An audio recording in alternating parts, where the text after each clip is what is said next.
Queridos estudiantes, a todos ustedes, el abrazo fraterno de parte del profesor que mucho los estima y además los extraña dentro de un salón. Escucharlos, compartir ideas y todo lo que normalmente desarrollábamos en un aula se extraña. Y un poquito que también a veces me hacen renegar, pero es parte de la vida de un docente el compartir entre alegrías, tristezas, conocimientos, dudas entre ustedes y mi persona. Muy pronto seguro se va a solucionar esto y ya vamos a nuevamente encontrarnos en un aula desarrollando una clase física presencial. Pero por el momento, muchachos, estamos ingresando a la 10ª sesión virtual. Es decir, utilizamos este mecanismo para poder intercambiar conocimientos de lo que compete al área de historia universal. Es decir, de vuelta, hoy día ingresamos a historia universal. Ustedes pertenecen a la familia educativa del tercer grado de secundaria de nuestra institución educativa, Ingenieros Uni, de la ciudad de Guaral. Es decir, acá estas clases están impartidas para la sede de Guaral. Me imagino que en la sede de Chancay tendrán otro profesor de Historia Universal que estarán compartiendo los conocimientos también con los mismos temas. Esperemos que no estén pirateando mis clases para pasarlas a la sede de Chancay. Yo conozco al promotor y es muy correcto. No creo que esté haciendo esa situación. Bien, muchachos, como vuelvo a repetir, ingresamos de nuevo a esta clase de Historia Universal en el que nosotros vamos a desarrollar los temas que están involucrados en las páginas 48, 49, 50, 51 y 52 del libro que nuestra institución maneja. Y como vuelvo a decir, muchachos, el trabajo está elaborado por mi persona, por el profesor David Guamán Manrique. ¿Cuál es el tema que vamos a desarrollar a continuación, muchachos? El tema es, ¿qué cosa? Se trata de las revoluciones liberales. Este es el tema que vamos a tratar hoy día, sobre las revoluciones liberales. Para poder entender mucho mejor vamos a ir desarrollando de a poco este tema y qué es lo que aconteció durante este proceso. Mis queridos estudiantes, por ejemplo, tenemos a las revoluciones liberales. ¿Qué cosas son? Dice, ese es un término con el que se designa la revolución política. Ya, acá hay una revolución política.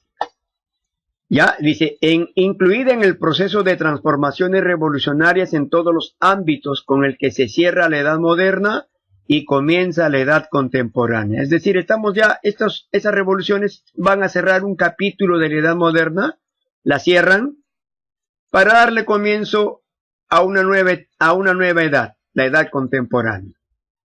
Estos cambios, paulatinamente, fueron obteniendo para implantar nuevos sistemas económicos, es decir, con una revolución política, muchachos, se puede implantar nuevos sistemas económicos, inclusive nuevos sistemas políticos y nuevos estratos sociales.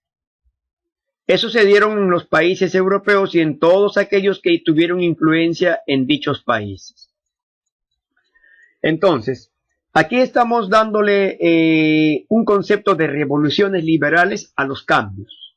Ya, cambios, aquí dice, ve, cambios. O sea, ¿qué cosa es una revolución? Simplemente es esto, muchacho, cambio. Ya, son cambios. Pero cambios que parten de una acción política, es decir, que todos van a apuntar al gobierno y la forma de cómo una autoridad gubernamental ejecuta su dirección, si es en bienestar o no es en bienestar de su población. Y si hay descontento de la población, entonces la población tiene el derecho de protestar y de exigir que hayan cambios. Y en Europa se ha dado este hecho, el descontento de los reyes en este caso, ¿no? Y vamos a ver por qué se dieron las revoluciones liberales y por qué se llaman liberales. O sea, el nombre tiene un significado. ¿Por qué revolución liberal? Acá vamos a ver en el siguiente cuadrito, vamos a entender esa partecita, muchachos. ¿Quiénes se enfrentaron en las revoluciones liberales? Primero, estaban en el gobierno, estaban las monarquías absolutas del antiguo régimen. ¿Cuál era el antiguo régimen? Las monarquías absolutas. Es decir, un solo hombre en el poder. ¿Enfrentado a quién? A los estados liberales. Entonces, ¿quiénes van a ejecutar esta revolución? Los estados liberales. ¿Contra quiénes? Contra los de la monarquía absoluta o el antiguo régimen. Entonces, ¿qué buscaban los estados liberales? Nuevos regímenes, nuevos sistemas de gobierno, y que ya no exista un solo hombre con todos los poderes. Es decir, acá, muchachos, ¿qué cosa es la monarquía absoluta del antiguo régimen? Un solo hombre, acá está, un solo hombre controla todo, porque tiene todos los poderes. Favorece a una determinada clase social y siempre este rey va a favorecer siempre a quienes, a los nobles, recortando las libertades. O sea, no hay libertad. Acá está el secreto de estos estados, muchachos. En comparación con las monarquías absolutas del antiguo régimen, allí no existen libertades y tampoco los derechos pertenecen a todos los individuos. La nobleza solamente tienen los derechos ganados, mientras que el pueblo y la clase media no las tiene. No hay derechos que los respalden y por tanto tampoco hay libertades. Y como el antiguo régimen y en todo caso el monarca tiene todos los poderes y además acá dice esto, controla todo, entonces los estados liberales van a decir que el rey no debe controlar nada, solo que se aboque a su gobierno, pero debe de respetar las libertades, libertades económicas, libertades políticas y libertades de los derechos del hombre y del ciudadano. Es decir, en otras palabras, muchachos, ya el rey no debe ser el controlador absoluto, pleno y único, sino deben haber, el rey debe de compartir esos poderes con otras instituciones y además otorgarle a todos los seres humanos libertades inherentes a sus derechos que cada ser humano debe tener. Por esa razón surgen los estados liberales, ¿no? ¿Y qué cosa es un estado liberal? Dice, el estado comparte el poder con otras instituciones. Ya no lo deja en uno solo, comparte el poder con otras instituciones. Deja de controlar la economía.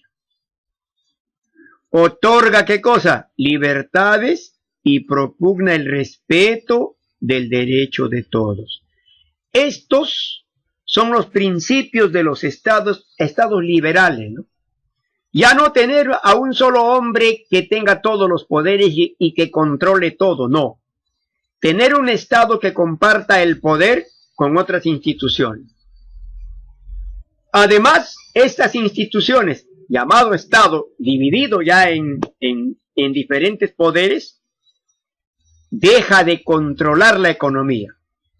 Y deja que las empresas, las fábricas, todo mundo que quiera hacer un trabajo económico tenga todas las libertades y no sea absorbido y controlado o machacado por el emperador. Eso es un conjunto de estados liberales que sueñan con esta idea de lograr que el Estado se divida en tres poderes y que la economía no lo controle el Estado y que esta economía sea libre de libre competencia, de libre mercado, de libre financiación, y que cada participante de la economía goce de esa libertad sin que el Estado los oprima. Y además, el respeto de los derechos de todo mundo. Es el sueño de los estados liberales. Por esa razón, muchachos, vamos a dar, por ejemplo, vamos a conocer qué cosa es el liberalismo político, ¿ya?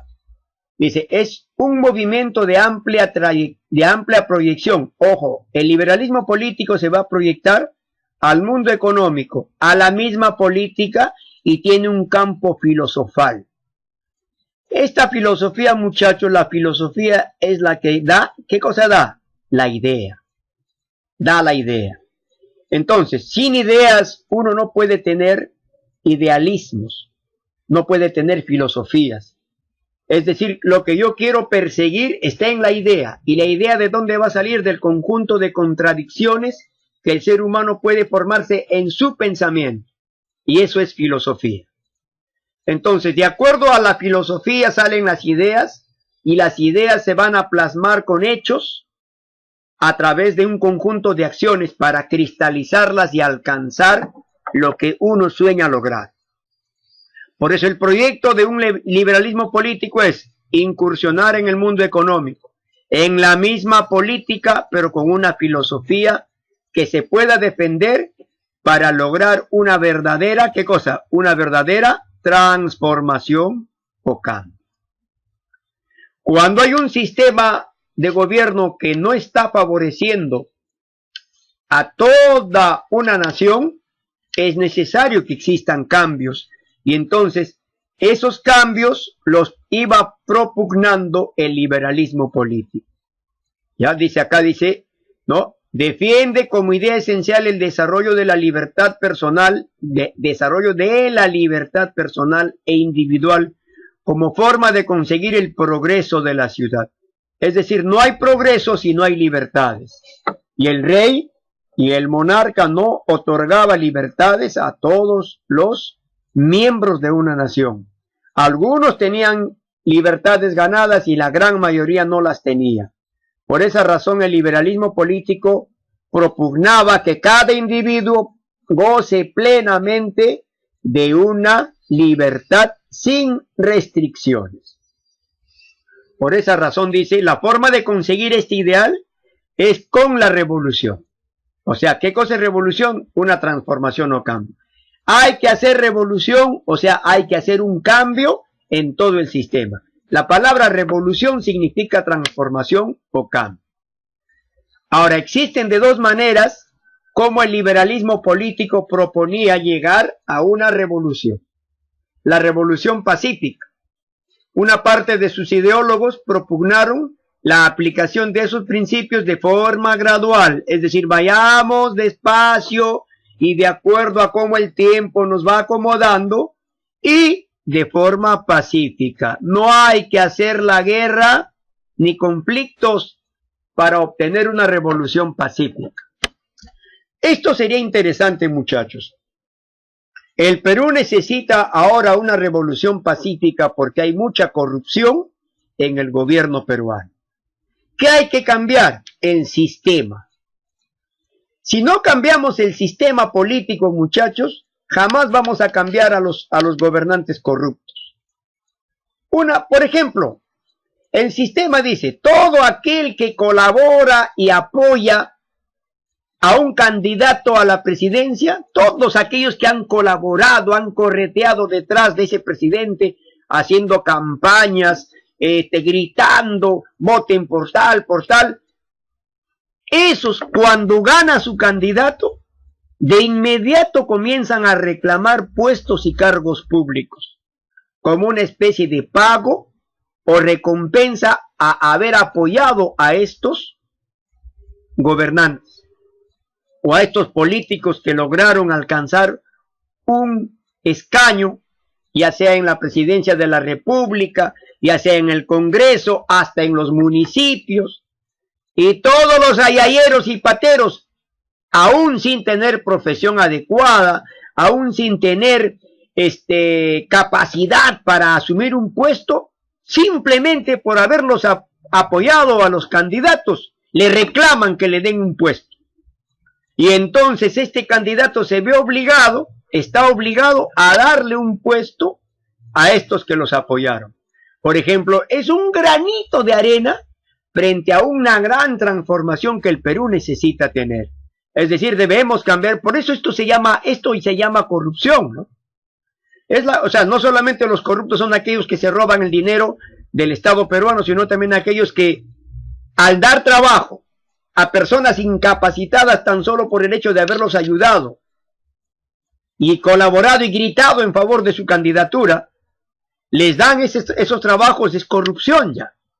Porque el dinero que se debe pagar a un profesional capacitado y que colabore con el desarrollo del país va a parar en manos de gente incapaz, de ayayeros, de cucufatos que apoyaron a esos candidatos que hacen daño al país. Y por eso es que hay que transformar este sistema político, muchachos. Buscar una nueva forma de que los gobernantes lleguen al poder sin necesidad de estar dando premios o pagos a quienes los ayudaron a llegar a ese puesto. Bueno, por esa razón en el Perú necesitamos es cierto, una revolución pacífica para que no hayan conflictos ni guerra civil en el Perú. Pero si no nos lo permiten, muchachos, no se puede lograr una revolución pacífica. La corrupción sigue, el sistema de explotación sigue, las clases altas siguen beneficiándose más que las clases bajas, hay pobreza. Entonces yo creo que sería otro camino la revolución armada. Pero hay que analizar bien esto, ¿cierto? Hay que ver si la constitución política del Perú permite que exista una revolución armada. ¿Vieron, muchachos? Es decir, en el Perú en verdad necesitamos una revolución pacífica. Somos amantes de la paz y no estamos de acuerdo con que exista una guerra civil. No debe haber una guerra civil. Porque matarnos entre hermanos es destruir también el futuro del Perú.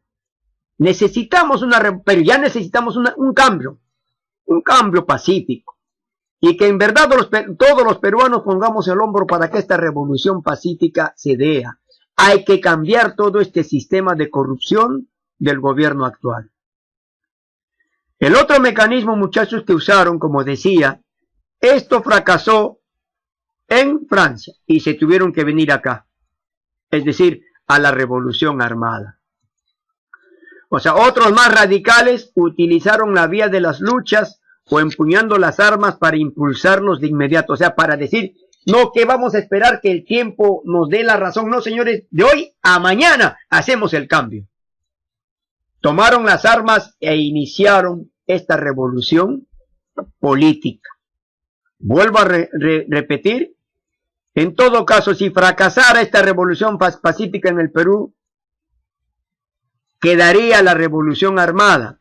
Pero es muy peligroso. Ya en el Perú ya hemos vivido esta fase que pretendieron algunos grupos políticos hacer una revolución armada, ¿no? Es decir, estuvo el movimiento revolucionario Tupac Amaru en la época en que ustedes no vivieron, muchachos, y estuvo Sendero Luminoso, de los cuales se produjo, de ambos movimientos, se produjo una gran guerra civil entre peruanos que generaron matanzas, destrucción de nuestro aparato económico, y en verdad fue desastroso para el Perú en la década de los 80, 90 y hasta inclusive en la década del 2000.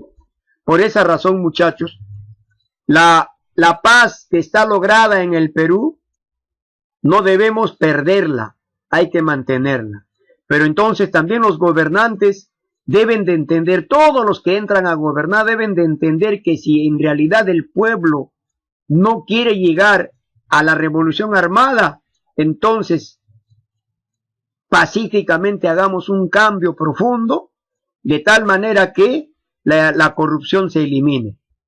Yo sé que va a ser difícil, pero con intentar vamos a lograr mucho. Es razón por el cual, muchachos, en Francia sí se dio la revolución armada. Y lo vamos a ver a continuación. Principales revoluciones del siglo XIX. La revolución de España en 1820, obligó al rey Fernando VII a reconocer y jurar la Constitución de 1812. ¿Qué significa esto? Fernando VII, al asumir el reinado y el trono de España, no quería reconocer la Constitución que ya se había promulgado en España en el año 1812. Al aceptar la Constitución de 1812, entonces él decía no, o sea que mi palabra no es ley. Lo que el rey dice es ley que hay que cumplir al pie de la letra. Pero si sale una Constitución, entonces va a contradecir a mi palabra. Y eso los reyes no querían, por esa razón no aceptaban una Constitución. Desconocían una Constitución. Entonces en 1820 los españoles se sublevaron contra el rey Fernando VII, pero lo obligaron a reconocer y jurar la Constitución de 1812. Esta Constitución se lo aceptó y juró el rey Fernando VII. Por lo menos ya había acá, ¿qué cosa había? Un logro en España de las libertades. Rey acepta una Constitución y esa Constitución a ti también te va a regir, como a todos los españoles. La Revolución de Francia de 1830. Luchas contra el gobierno abusivo del rey Carlos IV. Ojo, la Revolución de 1830 en Francia se dio por los abusos del gobierno del rey Carlos X.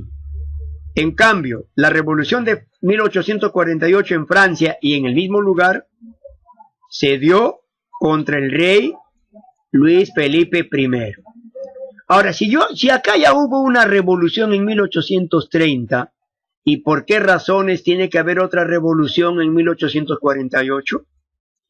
Es que este rey Carlos X va a pagar mal a la revolución.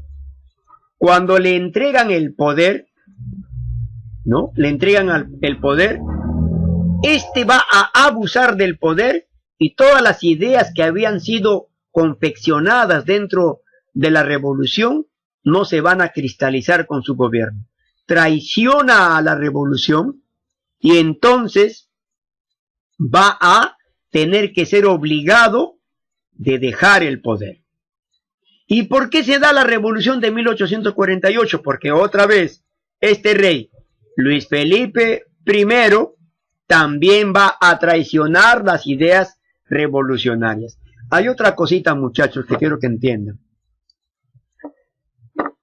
Los hombres, cuando no están en el poder, ofrecen de todo.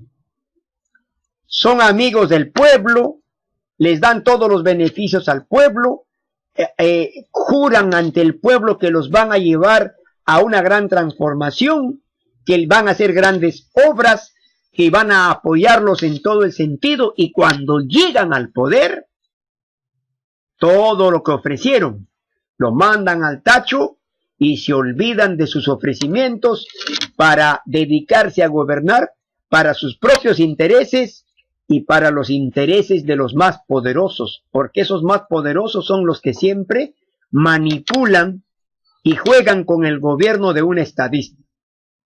Y eso es lo que ocurrió con los reyes Carlos X y Luis Felipe I, que al llegar al poder traicionaron las ideas revolucionarias. Vamos a ver a continuación ese proceso.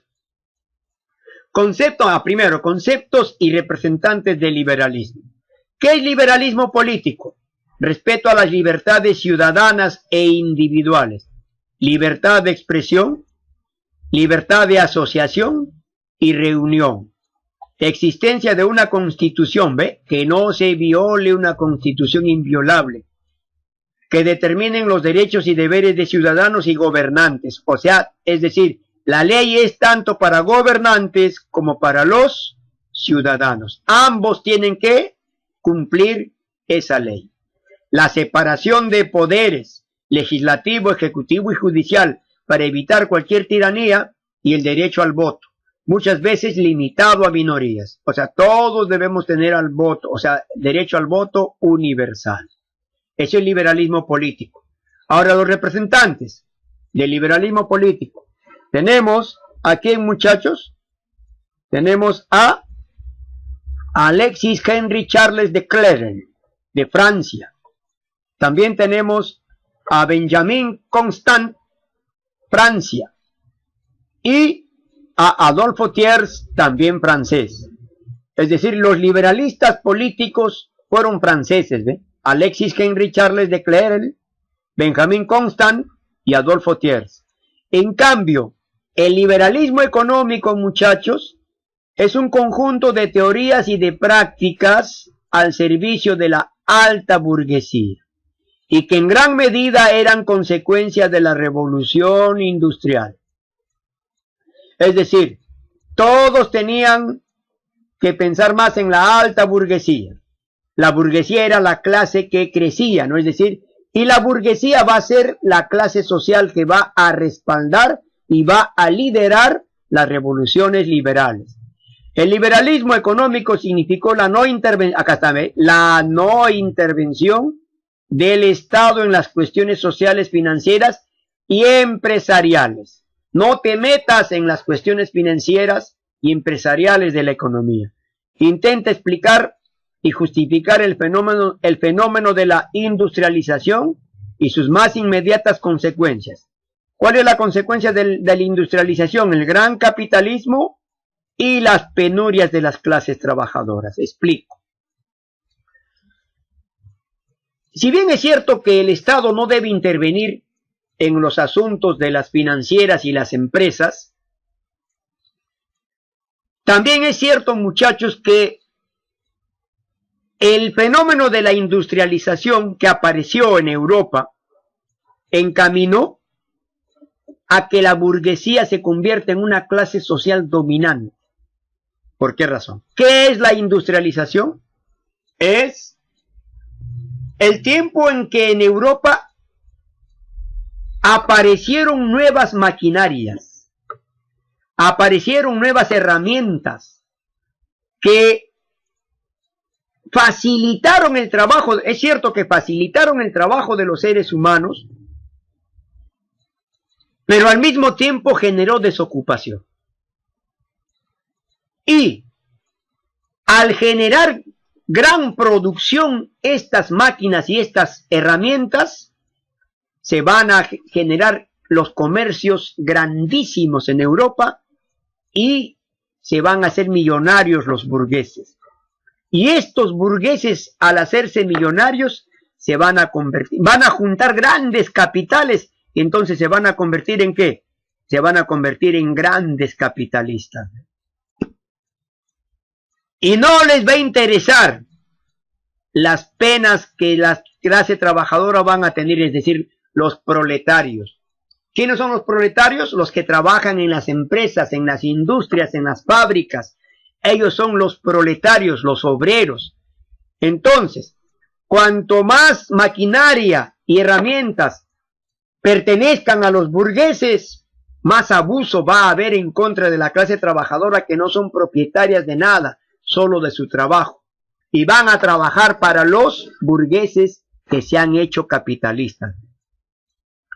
Eso descuidó el liberalismo económico, muchachos. ¿Quiénes eran los representantes del liberalismo económico? Adam Smith, de Escocia, o sea, Gran Bretaña. David Ricardo, de Inglaterra, igual Gran Bretaña. Y John Stuart Mill, también de Inglaterra. Ahora vamos a ver, muchachos, a continuación la revolución de 1830. Fue un proceso revolucionario que comenzó en París. ¿Dónde comenzó? En París, Francia. Con la denominada Revolución de Julio, o las 3 gloriosas jornadas revolucionarias de París, que tumbó y derrocó el poder al rey Carlos X. Tumbó y derrocó del poder al rey Carlos X. Y llevaron al trono al rey Luis Felipe I de Francia. Es decir, Saco al rey Carlos X, que estaba gobernando en contra de los burgueses, ya porque los burgueses se sintieron defraudados con Carlos X, y como los burgueses dirigían la revolución, lo sacaron a Carlos X y lo ponen en el trono a Luis Felipe I de Francia. Y este Luis Felipe I de Francia, muchachos, va a comenzar a gobernar Francia. Ahora, esta revolución va a repercutir en Alemania y en Italia, donde se identifican los movimientos de tipo nacionalista unificador. Alemania estaba dividida, muchachos. Estaba dividida en Prusia, Austria y los condados alemanes, los sajones. Dividido estaba Alemania, entonces salieron ideas nacionalistas gracias a esta revolución que soñaron, tanto en Alemania como en Italia. Italia también estaba dividida en varios reinos. Soñaban con unirse en un solo país. Entonces las revoluciones de 1830 influyeron ¿en dónde? Influyeron en Alemania y en Italia para poder hacer ¿qué cosa? Para poder lograr una unión tanto en Alemania como en Italia. Por esa razón, jóvenes, estos movimientos favorecieron a Alemania e Italia, que años después van a lograr su unificación. Ahora, tanto Polonia como Austria también van a recibir influencia de esta revolución, donde se identifica con movimientos de tipo nacionalista disgregador. Vamos a ver más adelante, muchachos, que Polonia, gracias a esta revolución, van a tener la idea de querer, Polonia era colonia de Rusia. Estaba dominado por Rusia. Y esta revolución de 1830 le va a servir a los polacos para tener ideas de revolución y de independencia, de libertad. Y van a liberarse, van a hacer el primer intento de proclamar su independencia de Rusia. Pero lamentablemente Rusia va a sofocar esa independencia y los va a aplastar. Igual en el Imperio Austriaco también, muchachos. Ahora, ¿cómo se da? Acá están las influencias, ¿ve? En Bélgica obtuvo la independencia frente a Holanda. La revolución liberal hizo que Bélgica se libere de Holanda. En Alemania surgen los movimientos de tipo nacionalista para unificarla, ya les expliqué. En Italia, de igual manera, también surgieron movimientos de tipo nacionalista para unificarla. Giuseppe Mazzini fundó la agrupación La Joven Italia. En un principio estos movimientos fueron reprimidos por Austria, pero posteriormente Italia va a lograr su unificación, y eso lo vamos a ver en temas posteriores, estudiantes. En Polonia y Austria surgen movimientos de tipo nacionalista, disgregador. Polonia trató de independizarse de Rusia, 1830, pero años después Polonia logra su independencia, muchachos. Ahora, causas de la revolución de 1830.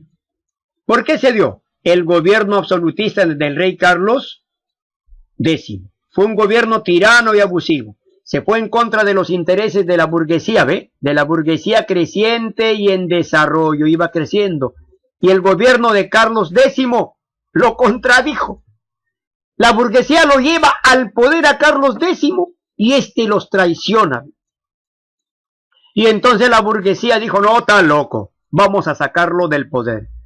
Abuso contra el pueblo o tercer estado. Y la crisis económica que este rey no pudo superar. ¿Quién es este rey? Acá está, el rey Carlos X. Ahora, ¿cómo explota la revolución de 1830? El ministro Jules Polignac, el ministro francés Jules Polignac del rey Carlos X, el 25 de julio de 1830, muchachos, ¿qué hace? Logró que se promulgue las ordenanzas de julio. ¿Y cuáles eran las ordenanzas de julio, muchachos? ¿Qué ordenaba este documento? propuesto por Jules Polignac, se suspendía la libertad de prensa, se disolvía la Cámara Legislativa, o sea, es decir, la Cámara que apoyaba al rey. Chao Cámara Legislativa, ya no existes.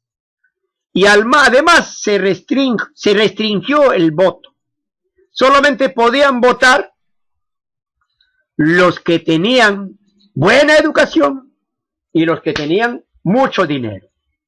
Esto hizo que los burgueses y los proletarios o trabajadores de las industrias y de las empresas y fábricas se alzaran en posición de rebeldía. Entonces, muchachos, por eso salen los principal hecho de la revolución de 1830. Francia se hallaba regida por una monarquía constitucional con Carlos X como soberano. A mediados de 1830 dicho rey suprimió libertad de prensa. Miren, no había libertad de prensa. Modificó el sistema electoral al establecer que solamente podían ser electores quienes pagaban una renta al Estado, es decir, pagas y votas. Imagínense. Los días 27, 28 y 29 de julio de 1830, ojo con esta fecha, muchachos, 27, 28, 29 y 27, 28 y 29 de julio de 1830, el pueblo de París se sublevó contra el rey, consiguiendo finalmente triunfar. Se formó entonces un gobierno provisional que desconoció a Carlos X y proclamó como rey de los franceses a Luis Felipe I, duque de Orleans, y lo bautizaron como rey ciudadano. ¿Ve? Rey ciudadano, ¿por qué? Porque la ciudadanía burguesa y proletariada lo eligieron y lo llevaron al poder. Quedaba así abolida la dinastía de los Borbones, es decir, el último rey Borbón fue Carlos X. Ingresó al poder, ¿quién? Luis Felipe I. ¿Qué hizo Luis Felipe I? Como consecuencia, se implantó la monarquía constitucional. El poder del Estado se divide en el rey, poder ejecutivo, y compartía el poder con la asamblea o parlamento, poder legislativo. O sea, acá hay dos poderes, ¿cierto? El ejecutivo en manos del rey y el legislativo en manos de la asamblea o parlamento. ¿Qué más hizo el rey Luis Felipe? Esto va a generar, muchachos, esto va a generar la revolución de 1948. El voto censitario. Solo podían ir a las urnas, ¿quiénes? Dice, y votar por sus representantes aquellos que tenían buen nivel económico y educativo, marginando al pueblo. Otro hecho, favores a la gran burguesía. El rey Luis Felipe I, como había visto que Carlos X no había apoyado a la burguesía, entonces él decidió apoyar, pero solamente apoyar a la gran burguesía. ¿Qué quiere decir? Que la pequeña y mediana burguesía, olvidados y perjudicados. Y además, ¿quiénes? El proletariado, o sea, los trabajadores obreros. Y se van a juntar, o sea, la pequeña y la mediana burguesía se van a juntar con el proletariado para luchar contra los grandes burgueses y su rey, Luis Felipe I. Y por eso se va a dar la revolución de 1848. Aquí está, la revolución de 1848. Se inició al igual que la de 1830 en Francia y se extendió a continuación por gran parte de Europa. Es conocida con el nombre de Primavera de los Pueblos. Causas, ya le dijimos, ¿no? El voto censitario. Favores a la gran burguesía, olvidándose de la pequeña y mediana burguesía y la explotación a los proletarios. Y surgieron partidos políticos opositores. Todo esto originó la revolución de 1948. Detonante. ¿Cómo explotó esta revolución? A ver, acá, esto voy a explicar este ciclo, muchachos, para que se entienda bien. Durante el reinado de Luis Felipe I, el rey ciudadano, se empezaron a ejecutar reuniones privadas de los partidos políticos opositores. Miren acá, ve, estos partidos políticos opositores que ya se establecieron, que se han establecido en Francia, se empezaron a reunir. Hicieron sus reuniones privadas como políticos opositores. ¿Y qué cosas hacían en sus reuniones privadas? Estaban poniendo ideas en contra del rey Luis Felipe, el rey ciudadano. Entonces, enterado de este hecho, ¿qué hace el rey? El rey dice ya, saca un decreto real y dice, prohíbo el derecho a la reunión. Nadie se puede reunir. ¿Ya? Es decir, voy a prohibir la reunión a todo mundo. Y nadie se va a poder reunir. Entonces los partidos políticos opositores, con esta ley real, ya no podían reunirse, muchachos. Pero le sacaron la vuelta a esta ley. ¿Qué hicieron los partidos políticos opositores? ¿Saben qué hicieron, muchachos? Organizaron banquetes pagados. ¿Cómo es eso de organizar un banquete? Es decir, muchachos, ellos decían, ¿no? Como una especie de restaurante, pero en unos salones grandes, donde todo aquel que asistía a ese banquete pagaba su almuerzo, pagaba su comida. Pero al mismo tiempo, aprovechaban esta reunión, como era ya un banquete, y no era una reunión política, sino un banquete que pagaban los comensales. Allí, los grandes líderes de los partidos políticos aprovechaban la ocasión y empezaban a discernir sus ideas, empezaban a dar directrices, a dar opiniones para poder ver la mejor forma de tumbar el gobierno de Luis Felipe, el rey ciudadano. Entonces, muchachos, a razón de esto, ya se organizaban grandes banquetes en todo París y en los demás estados de Francia. Ya se organizaban banquetes para que atrás de esta figura de banquete, en verdad se hacían, ¿qué cosa? Las reuniones de los partidos políticos. Y el rey no podía sancionar a quienes se reunían ahí. ¿Por qué? Porque iban ellos y los encontraban comiendo y pagando su dinero. Señor, yo estoy en un restaurante.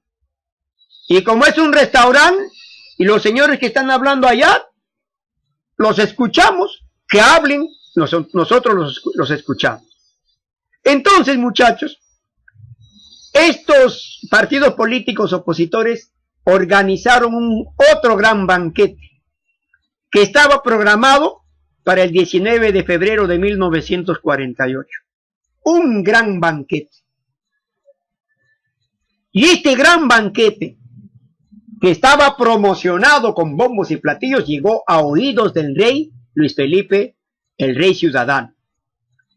Y entonces dijo, no, como estos banquetes son la mascarilla de los restaurantes, pero en verdad funcionan como reuniones de los partidos políticos que me tienen odio, los voy a prohibir. Entonces prohibió ese gran banquete público pactado para el 19 de febrero. Aquí hay un pequeño error de escritura, muchachos.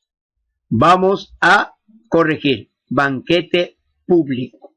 Y público lleva tilde en la U. Y se lo ponemos. Entonces, ahora sí, continuamos con el desarrollo de nuestra clase. Estamos en la Revolución de 1948. Y nos ubicamos ahí, muchachos. Aquí estamos. Dice: la prohibición del gran banquete público del 19 de febrero y aplazado para el 22 fue el detonante de la Revolución de 1948. ¿Qué quiere decir? Ajá, nos han prohibido nuestro banquete. El rey prohibió nuestro banquete. Entonces, muchachos, este día 22 de febrero, acá este 22 de febrero, va a ser utilizado para iniciar la revolución. Acá viene el proceso de revolución, la gran marcha de protesta. Acá está. El 22 de febrero, numerosos estudiantes, a los que se unieron trabajadores, marcharon por las calles de París protestando por la prohibición del banquete e ignorando que había sido cancelado. marcharon hasta la Asamblea Nacional demandando el sufragio universal y la dimisión del gobierno de Guizot. Aquí hay una explicación. ¿Quién es Guizot?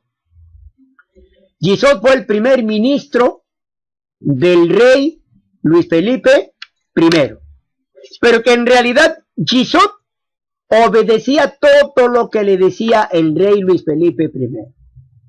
¿Qué quiere decir? Este rey, el rey ciudadano Luis Felipe I, que así le llamaron rey ciudadano, tenía como primer ministro a Guizot. Pero Guizot era un títere. Y a razón de esto, el pueblo le exigía al rey que ese Guizot salga del poder.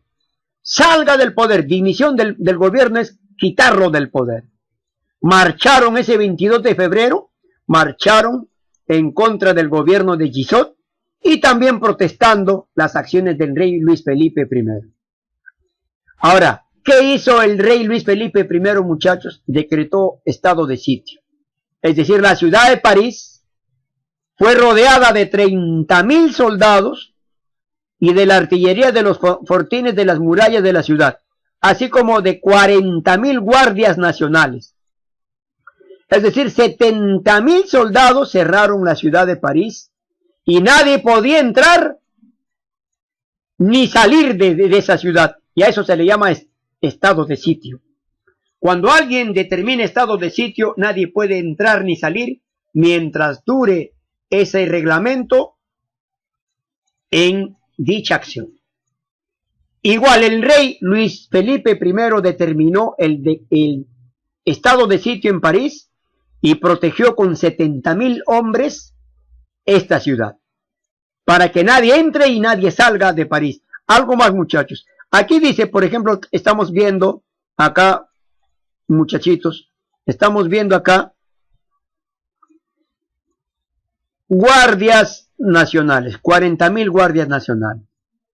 Estos 40.000 guardias nacionales, muchachos, en un principio empiezan a defender al rey. Pero en el transcurso de la revolución, las guardias nacionales van a unirse a los burgueses y a los proletarios en revolución. Abandonan las fuerzas del rey y se pasan del bando de los revolucionarios. Y el monárquico Odilon Barrot, ¿qué cosa es lo que hizo, muchachos? En su intento por mantener a la monarquía en el poder, dijo: mira, rey, ¿sabes qué? Haz que este primer ministro, Guizot, salga del poder, rey. No seas tonto, sácalo del poder, porque eso están pidiendo los del pueblo.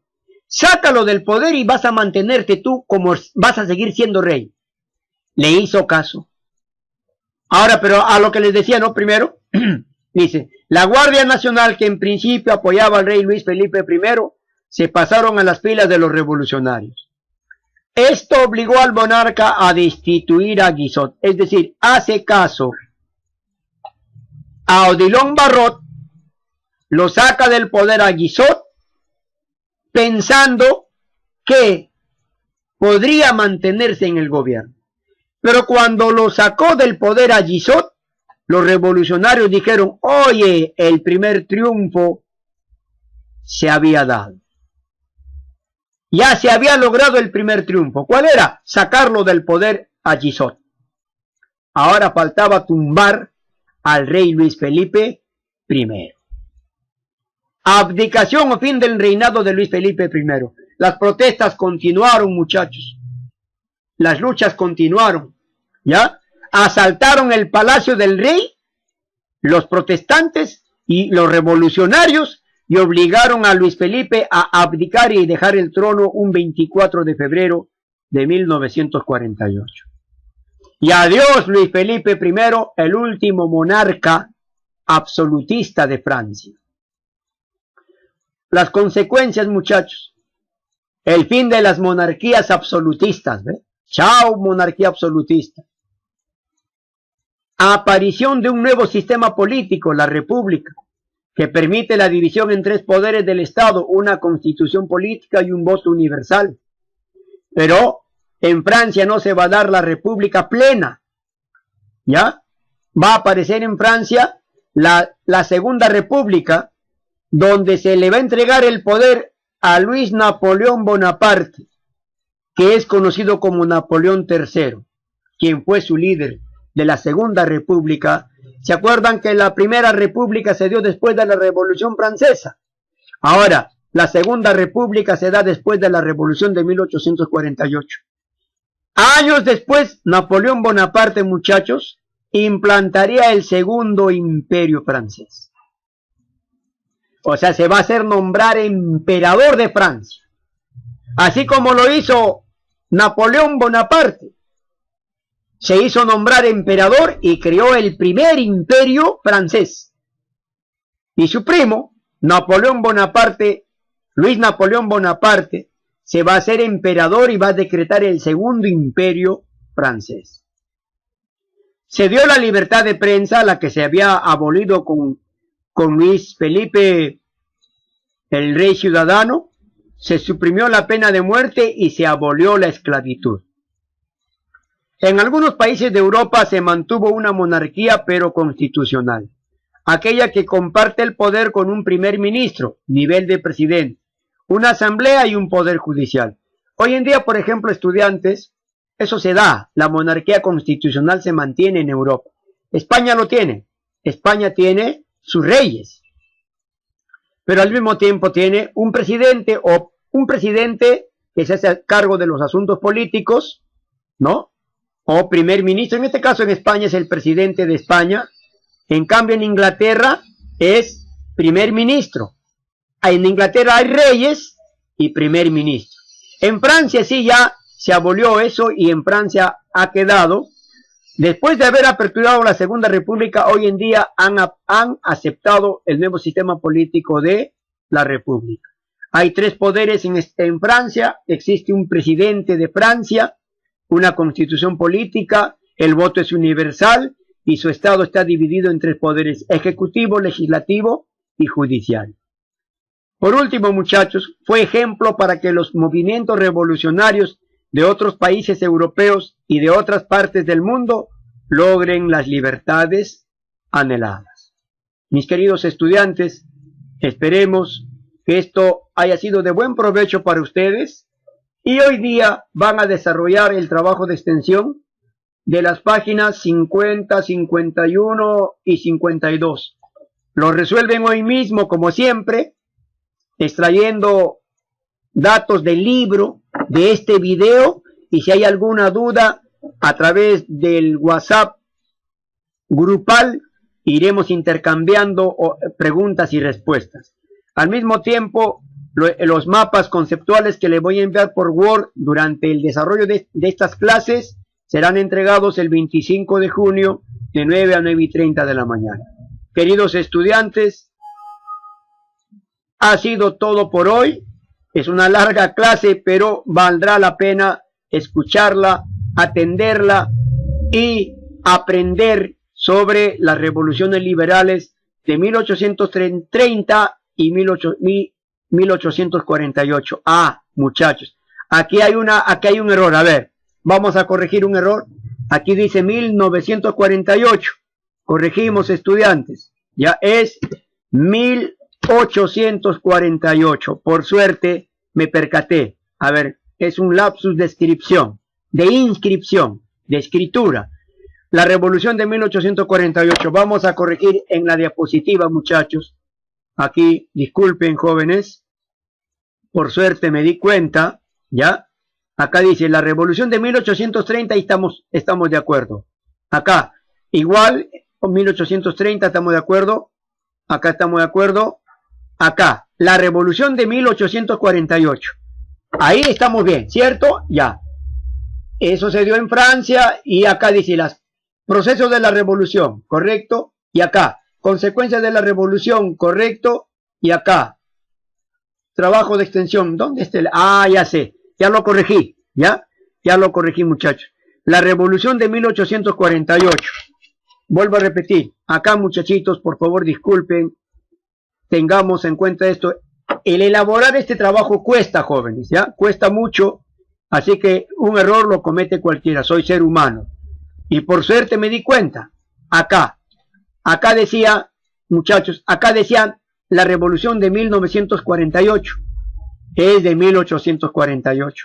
Si se fijan en el video, en la parte de atrás va a decir la revolución de 1948 y es de 1848.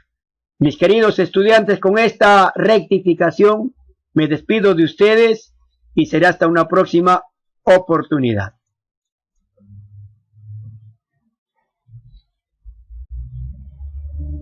Esta Maya, aún falta decir.